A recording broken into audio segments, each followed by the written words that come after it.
J'ai toujours cru que notre mariage était comme un bon Bordeaux, robuste, avec des notes subtiles qui se révèlent au fil du temps. Mais ce soir-là, dans la chaleur étouffante du studio, j'ai vu les fissures s'élargir sous mes yeux, menant à une trahison qui dépassait les mots. Lucie, ma femme depuis 10 ans, riait d'une façon que je n'avais pas entendue depuis nos premiers rendez-vous à Montmartre, et ce n'était pas pour moi. Ce rire, complice et chargé, était destiné à Antoine, le présentateur charismatique dont la voix suave captivait des milliers d'auditeurs chaque semaine. J'étais là, assis derrière la vitre insonorisée, les doigts crispés sur la console de mixage, et je sentais mon monde basculer comme un Vélib qui dérape sur les pavés mouillés de la Seine. J'avais rencontré Lucie lors d'une fête de la musique, il y a une quinzaine d'années, sous les accords joyeux d'un accordéoniste de rue près du Pont des Arts. Elle étudiait la littérature à la Sorbonne, avec cette passion pour les romans de Proust qui la faisait briller comme un soleil d'été sur les quais. Moi, Jacques, j'étais un modeste technicien du son, fraîchement diplômé de l'Université de Paris, qui bidouillait des enregistrements pour des radios locales. Notre histoire avait commencé par un café partagé au Flore, où elle m'avait confié ses rêves d'écrire un jour son propre livre. « Tu seras mon premier lecteur », m'avait-elle promis, les yeux pétillants. Nous nous étions mariés 2 ans plus tard, dans une petite église de Belleville, entourés d'amis qui levaient leur verre de chardonnay en chantant des airs de Brassens. Les années avaient filé comme les TGV entre Paris et Lyon, emportant avec elles les tendres matins où nous partagions des croissants encore chauds du boulanger du coin. Lucie avait publié son premier roman, un succès modeste qui l'avait propulsé dans les cercles littéraires parisiens. Moi, je m'étais taillé une niche en tant qu'éditeur de podcasts, travaillant pour des émissions indépendantes qui fleurissaient sur Spotify et Apple Podcasts. C'était un métier discret, où l'on sculpte les silences autant que les mots, et j'adorais cette magie invisible. Quand Lucie m'avait annoncé qu'elle serait invitée dans l'Écho intime, le pod d'Antoine sur les secrets des cœurs d'écrivains, j'avais vu ça comme une belle opportunité. Ce sera parfait pour promouvoir ton livre, lui avais-je dit en l'embrassant sur le front, ce soir-là, après un dîner de coq au vin préparé avec amour. Le studio se trouvait dans le Marais, un ancien entrepôt réaménagé avec des murs de briques apparentes et des étagères croulant sous les vinyles. Antoine, un ancien de l'université de Lyon, avait cette aura de dandy intello, chemise cintrée, barbe taillée au millimètre, et un sourire qui désarmait les invités les plus réservés. J'étais arrivé tôt ce mardi de juin, 3 ans plus tôt, pour installer les micros et tester les niveaux sonores. L'air embaumait le café fraîchement moulu, et Antoine m'avait serré la main avec enthousiasme, « Jacques, mon sauveur.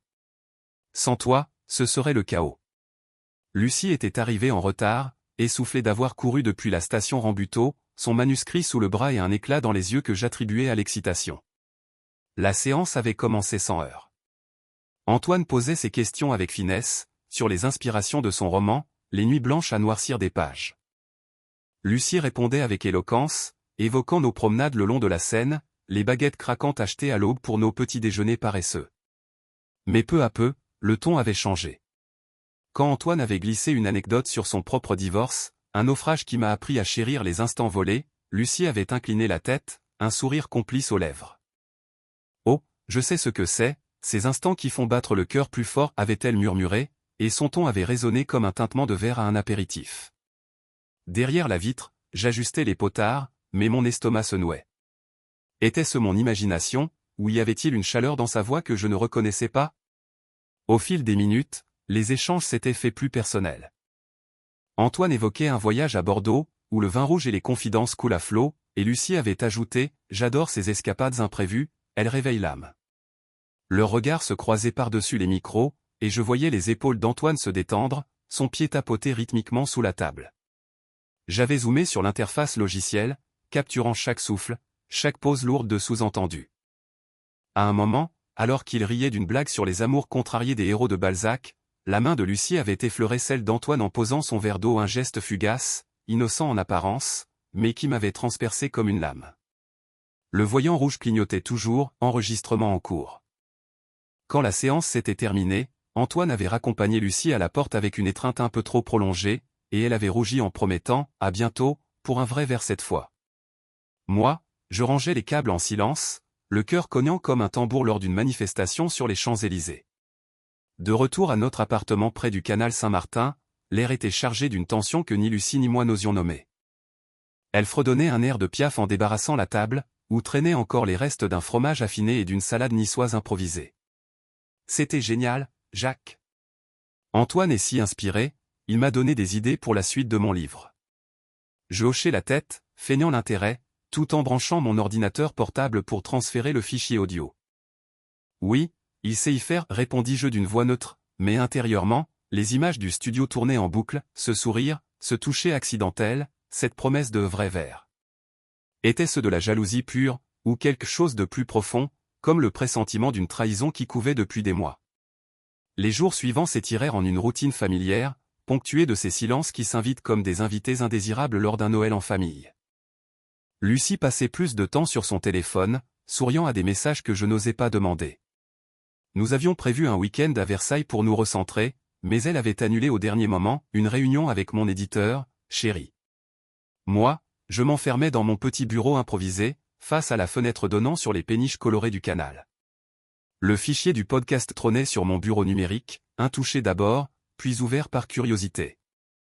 Je l'écoutais en boucle, isolant les pistes vocales avec un soin maniaque. Les mots de Lucie, doux et enjôleurs, se détachaient comme des perles sur un fil tendu. Antoine, vous me faites penser à ces amants de romans qui surgissent inopinément. Son ton était léger, presque joueur, mais pour moi, c'était une déclaration. Un soir, après une dispute anodine sur le choix d'un film où elle voulait un drame romantique, moi un polar à la Simenon, je craquais et fouillais son téléphone pendant qu'elle prenait sa douche. Les messages avec Antoine étaient anodins en surface, remerciements pour l'interview, idées pour un prochain épisode. Mais l'un d'eux, envoyé la veille, me figea, ton rire m'a hanté toute la nuit. On se voit bientôt pour partager plus que des mots? Mon sang se glaça comme un sorbet au citron lors d'une canicule. Je refermai l'appareil, le cœur battant, et me mis à arpenter le salon, les lattes du parquet grinçant sous mes pas. Était-ce la fin? Où pouvais-je encore sauver ce que nous avions bâti, pierre par pierre, comme la cathédrale Notre-Dame après l'incendie? Plutôt que de confronter Lucie directement, j'imaginais ses larmes, ses excuses balbutiantes, et moi incapable de la croire, je choisis une voie plus tortueuse. Le lendemain matin, alors qu'elle partait pour un café littéraire au Procope avec des amis comme Sophie et Marie, je rouvris le logiciel d'édition. Les outils étaient là, familiers comme un vieil ami, égaliseur, superposition audio, effet subtil. Je n'allais pas effacer, non, j'allais amplifier. D'abord, j'insérais des pauses exagérées après les rires de Lucie, les laissant résonner comme des échos accusateurs. Puis, avec une précision chirurgicale, je superposais des fragments de leurs échanges, intus et irrésistibles sortis de contexte, glissés après une question innocente d'Antoine. Ce n'était pas un mensonge flagrant, mais une distorsion, un miroir déformant qui révélerait la vérité sous un jour cru. À mesure que je travaillais, les heures s'évaporaient, bercées par le bruit distant des klaxons parisiens et l'arôme d'un espresso trop fort. Je repensais à nos vœux de mariage, prononcés sous les cloches de Pâques, dans la joie et dans la peine. Était-ce la peine, maintenant? Ou ma propre vengeance qui se forgeait dans l'ombre? Quand Lucie rentra, les joues rosies par le vent d'automne et un sachet de macarons de la durée à la main, je rangeais tout, un sourire plaqué sur le visage. J'ai monté une première version du pod, lui dis-je en l'embrassant. Écoute ça ce soir, tu vas adorer. Ses yeux s'illuminèrent, et pour un instant, je me sentis coupable mais la colère, cette braise sournoise, couvait encore. Le soir venu, nous nous installâmes sur le canapé, un verre de Bordeaux à la main, et je lançai la lecture. Au début, tout coulait normalement, introduction fluide, anecdote littéraire. Puis vint le moment du flirt amplifié. Le rire de Lucie, étiré, suivi de ce murmure superposé, Antoine, avec toi, les mots prennent vie d'une façon ensorcelante. Elle se raidit, porta la main à sa bouche. Qu'est-ce que c'est que ça? Jacques, c'est pas ce que j'ai dit. Je feignis la surprise, vraiment? Peut-être un bug dans l'enregistrement. Mais intérieurement, un frisson de triomphe me traversa. C'était le début, le vrai lancement attendrait. Au fil des jours, un tourbillon de doutes et de faux-semblants s'empara de nous, comme ces pluies d'averses qui surprennent les Parisiens en terrasse. Lucie, toujours rayonnante en public lors de ses signatures en librairie rue de Rivoli, par exemple, rentrait de plus en plus tard, prétextant des ateliers d'écriture avec son cercle d'auteurs. Moi, je perfectionnais mon montage en secret, ajoutant des couches subtiles, un fond sonore de cœur battant lors de leurs échanges complices, ou une citation de Verlaine sur l'amour fugace, insérée comme un clin d'œil malicieux. Les sanglots longs des violons de l'automne se la collaient trop bien à l'ambiance que je dessinais.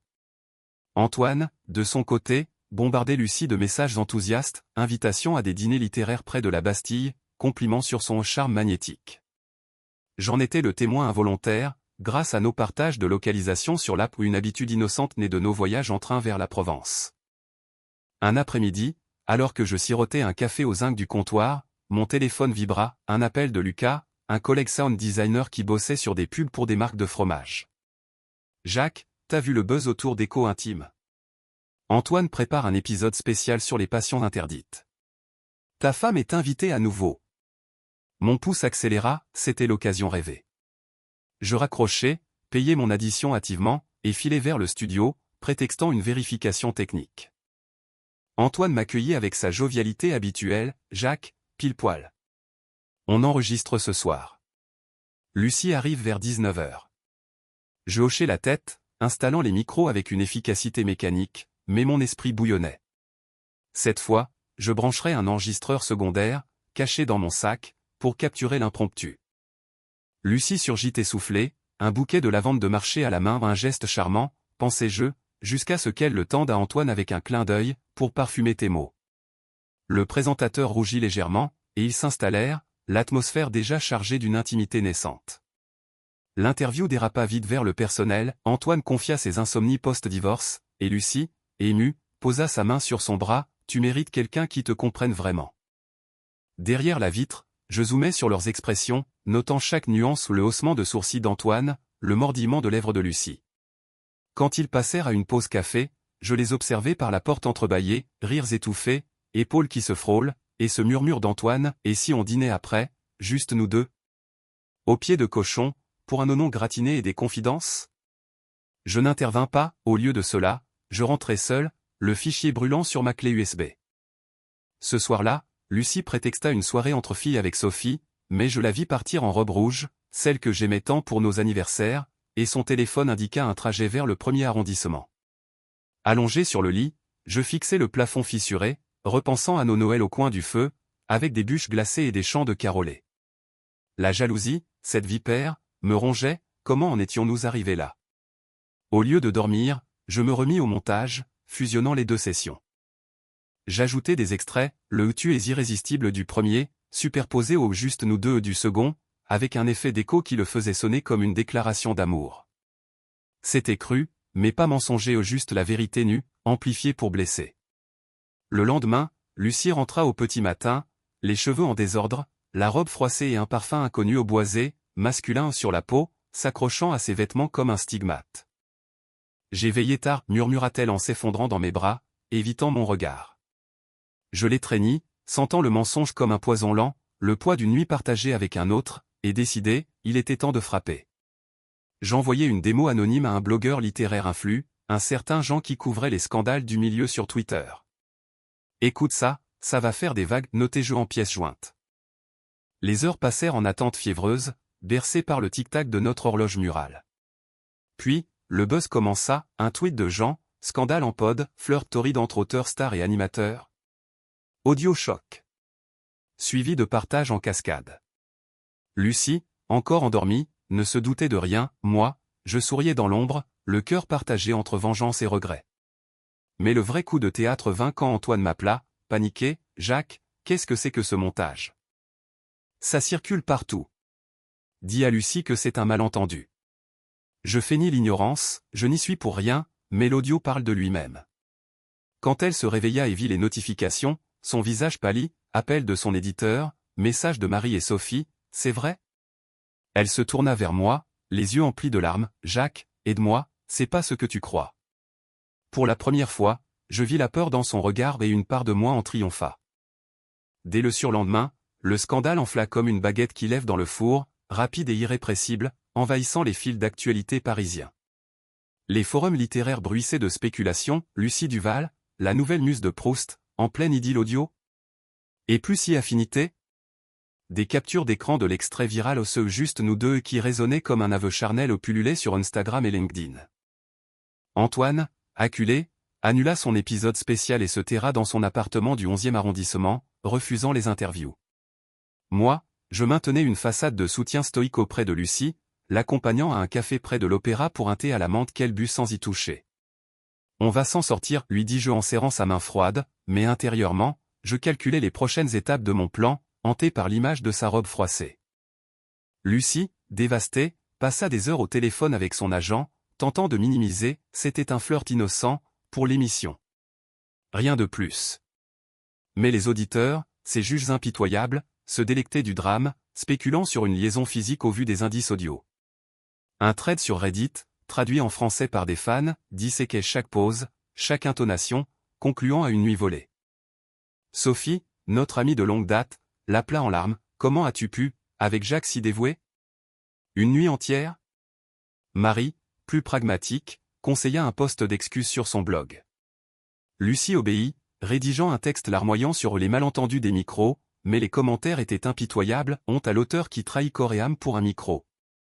Je lisais tout ça en cachette, un mélange de satisfaction amère et de nausée me tordant l'estomac. Pourtant, au milieu de ce chaos, des moments de tendresse ressurgirent, comme des éclats de soleil lors d'une éclaircie. Un soir, après une journée de silence pesant, Lucie prépara un dîner simple ratatouille et pain frais, odeur d'herbe de Provence emplissant notre cuisine exiguë. Assis à table, elle me confia, « Jacques, avant tout ça, je me sentais perdu dans mon écriture. Antoine, c'était une étincelle qui a dérapé, une nuit stupide, pas plus. » Ces mots, sincères peut-être, ravivèrent un espoir fugace, malgré la douleur de savoir qu'elle avait cédé à ses avances, corps contre corps dans l'ombre d'un hôtel anonyme. Nous parlâmes tard, évoquant nos débuts, les pique-niques au Luxembourg avec des sandwichs au jambon cru.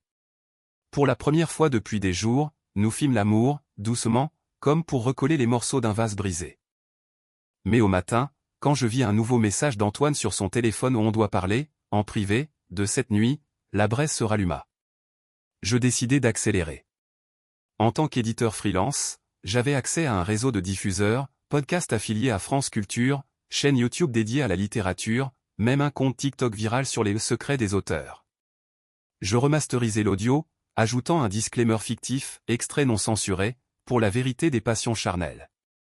Puis, sous un pseudonyme, je l'envoyai en rafale à un influenceur lyonnais qui couvrait les pods, à une newsletter bordelaise sur les vins et les vices, et même à un groupe Facebook d'ex-étudiants de la Sorbonne.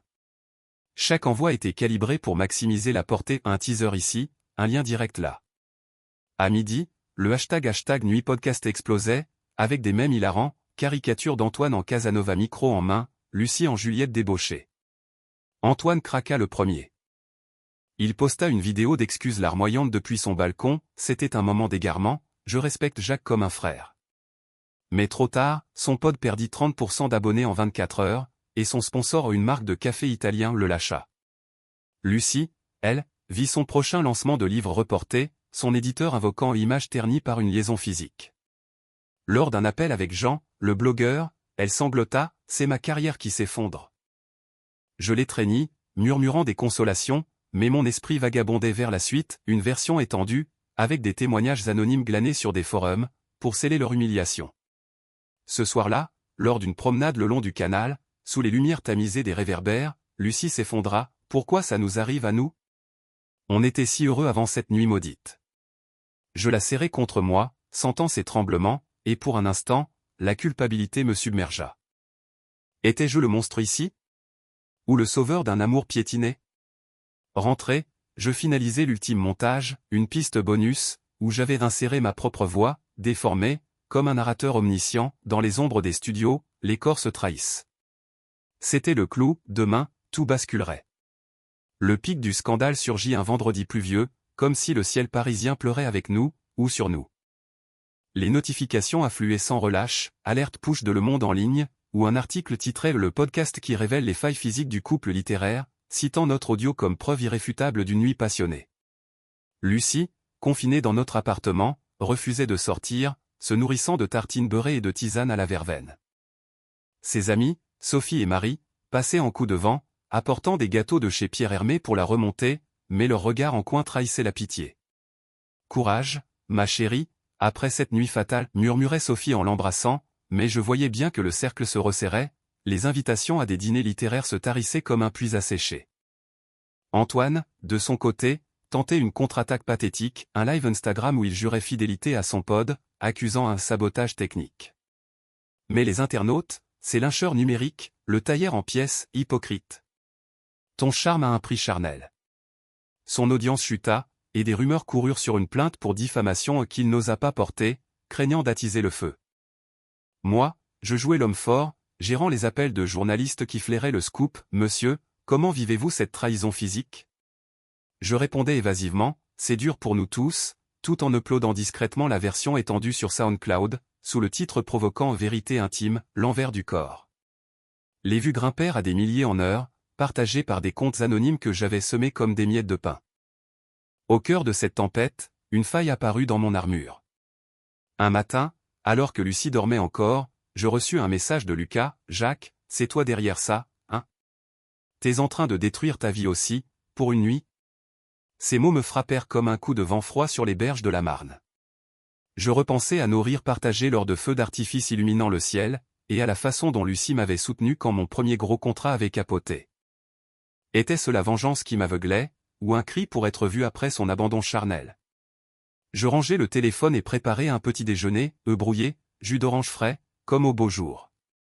Quand elle se leva, les yeux cernés, je lui tendis une assiette. « On recommence à zéro. » Elle sourit faiblement, et nous mangeâmes en silence, le bruit de la pluie contre la vitre comme un fond sonore mélancolique.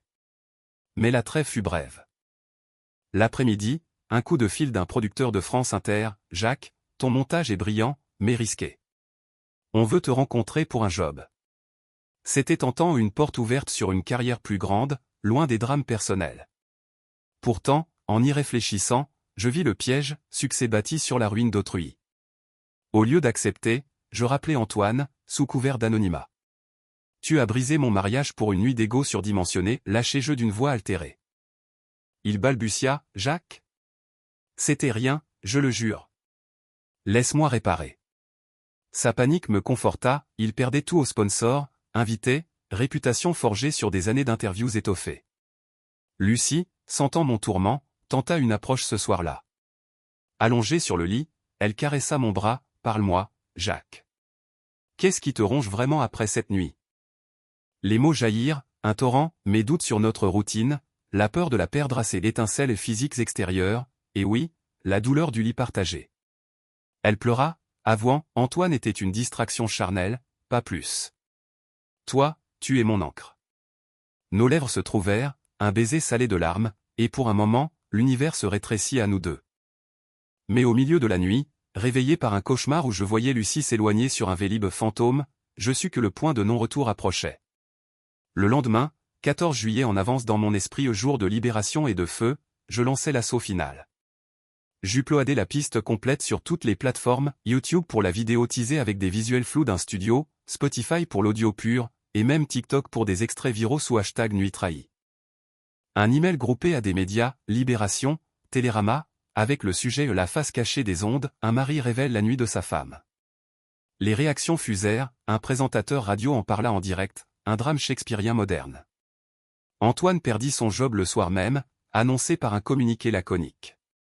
Lucie, apprenant la source, me confronta. « C'était toi.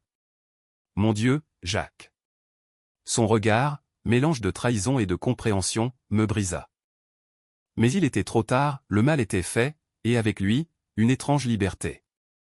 Après le lancement final, les retombées déferlèrent en raz-de-marée, balayant les vies comme les crues de la Loire après une tempête. Dès l'aube, notre boîte mail débordait, invitation à des débats télévisés pour Lucie. Venez expliquer cette nuit scandaleuse. Demande d'interview pour moi comme le vengeur invisible des ondes. Mais elle refusa tout, se repliant dans un mutisme douloureux, passant ses journées à griffonner dans un carnet, page noircie de regrets sur cette impulsion physique. Moi, je naviguais entre culpabilité et euphorie perverse, mon téléphone sonnait pour des offres freelance, ton Eddy est légendaire, Jacques, mais chaque compliment sonnait faux, comme un accord dissonant dans une symphonie de Ravel. Antoine, terrassé, vendit son matériel de studio et annonça un départ pour Marseille, pour un nouveau départ au soleil, loin des nuits parisiennes.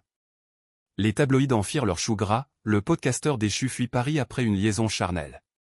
Son ex-épouse, contactée par la presse, lâcha une bombe. Il flirte toujours, et plus, c'est son mode de vie. Pour lui, ce fut l'humiliation totale, invitations annulées, amis qui se distançaient, et un profil Twitter suspendu pour harcèlement présumé envers les trolls. Lucie, voyant ça, murmura un soir, tu l'as détruit, Jacques. Et nous avec, pour une seule nuit. Ces mots me hantèrent, mais je ne pouvais nier le frisson, il avait osé la toucher, corps et âme. Pourtant, dans cette tourmente, des fissures de reconstruction apparurent.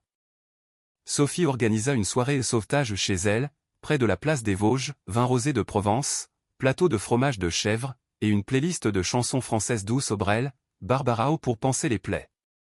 Marie, pragmatique, proposa à Lucie un coécriture, transforme ça en roman, sur la jalousie après une nuit interdite. Lucie hésita, puis accepta, ses yeux s'illuminant pour la première fois depuis des semaines. Moi, exclu au début, je fus invité par pitié, assis dans un coin, sirotant un pastis dilué, j'observais Lucie sourire timidement à une anecdote de Sophie sur un été parisien raté. Ce ton, familier, me ramena à nos débuts, et une larme coula au pas de tristesse, mais de clarté, j'avais gagné la bataille, mais perdu une part de moi. Le point culminant vint lors d'une confrontation inattendue. Antoine, désespéré, se présenta à notre porte un soir d'octobre, trempé par l'averse, une bouteille de calvados normand à la main comme offrande de paix. « Jacques, je sais que c'est toi. Laisse-moi m'excuser pour cette nuit, à Lucie aussi. » Elle le fit entrer, par compassion, et nous nous assîmes dans le salon, l'air lourd d'inachevé. Il parla d'abord, voix brisée, « J'ai tout perdu au Montpod, mes rêves. C'était une nuit stupide, pas une affaire. » Lucie, pâle, admis, moi aussi, j'ai fauté physiquement. Mais Jacques, il a réagi comme un volcan. Leurs regards se croisèrent, puis se détournèrent, l'alchimie d'avant s'était évaporée, remplacée par une gêne palpable.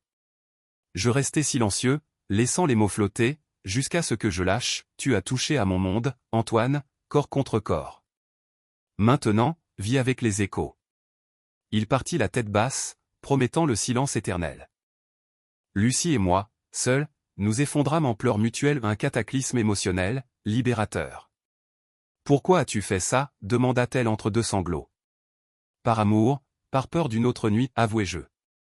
Et regret. » Nous parlâmes jusqu'à l'aube, déballant les non-dits, mes insécurités face à son succès, ses envies d'aventure physique dans une vie trop rangée. Le soleil se leva sur le canal, miroitant comme un nouveau départ, et nous décidâmes une thérapie de couple, recommandée par Marie qui connaissait un psy près de l'hôpital Saint-Louis. Mais le scandale n'était pas mort, il mutait. Des fans anonymes me contactèrent pour des Eddie vengeurs personnels, et je déclinai, sentant le poids éthique. Lucie, boostée par l'écriture, esquissa un chapitre sur les trahisons charnelles amplifiées, dédié à nous. Antoine, relancé, lança un blog confessionnel depuis Marseille, sur les leçons des nuits brisées et l'ironie du sort, il gagna un public niche. Pour nous, la cicatrice resta, mais atténuée par le temps, comme un vin qui mûrit en cave. Un soir, lors d'un dîner improvisé aux escargots et frites, clin d'œil à nos folies, elle leva son verre, à nous, imparfait mais vrai. Je trinquai, le cœur plus léger, sachant que la vraie histoire n'était pas la vengeance, mais ce qui en essaie. Les mois suivants glissèrent comme les feuilles d'automne sur les allées du jardin des Tuileries, emportant les débris du scandale vers un oubli relatif. Lucie et moi, armés de nos séances hebdomadaires chez le psy, un homme avisé nommé Henri, avec un bureau tapissé de livres de Camus, apprîmes à rebâtir sur des fondations solides, pardonnant cette nuit impulsive qui avait failli nous détruire. Nos conversations, autrefois minées par les sous-entendus, devinrent des ponts, elle partageait ses doutes d'écriture, je confiais mes peurs de l'invisibilité dans mon métier. Un week-end, nous partîmes à Lyon, ville de ma jeunesse, pour un atelier culinaire à apprendre à faire des quenelles, ces boulettes moelleuses qui symbolisaient pour moi la patience. Là, sous le ciel provençal teinté, nous nous promenâmes main dans la main le long de la Saône, évoquant un futur sans ombre, peut-être un enfant, ou un voyage en train vers Bordeaux pour les vendanges. Antoine, distant maintenant, nous envoya une lettre manuscrite au papier crème, encre bleue, comme un reliquat d'un autre temps. J'ai compris la douleur physique et émotionnelle que j'ai semée. Merci pour la leçon, même si elle fut cruelle. Il avait relancé un pod modeste sur la résilience, depuis un studio ensoleillé de la Canebière, et Lucie lui répondit poliment, fermant le chapitre. Le mien, quant à moi, évolua, je signai un contrat avec une plateforme indépendante, éditant des histoires vraies sans vengeance, juste de l'authenticité brute. Lucas, fidèle, m'introduisit à un réseau de créateurs qui valorisait l'éthique sur le buzz. Pourtant, l'humiliation perdura en écho diffus, lors d'une signature de Lucie à la Fnac des Ternes, un lecteur murmura « La femme de la nuit podcast », et elle rougit encore. Antoine évitait Paris, son nom effacé des invitations littéraires. Ma revanche, Cette lame à double tranchant avait coûté cher, des amis perdus dans le tourbillon, une confiance ébranlée. Mais elle avait aussi sauvé ce qui comptait, notre amour, affûté par le feu d'une trahison physique. Un soir de Pâques, 2 printemps plus tard, nous dînâmes en famille élargie, agneau rôti, œufs peints par des neveux, et un toast à la résurrection des cœurs. Lucie, enceinte de 4 mois, posa sa tête sur mon épaule, « Tu m'as blessée, mais tu m'as rendue plus forte après cette nuit. » Aujourd'hui, assis dans notre nouveau bureau face au canal, j'édite un épisode sur les secondes chances, et je souris en pensant à ce qui fut. La vengeance n'était pas la fin, mais le catalyseur d'un récit plus grand, celui d'un couple qui, comme la tour Eiffel sous les lumières, brille plus fort après la tempête charnelle. Lucie écrit son prochain roman, inspiré de nos ombres, et moi, je suis son premier lecteur fidèle, enfin.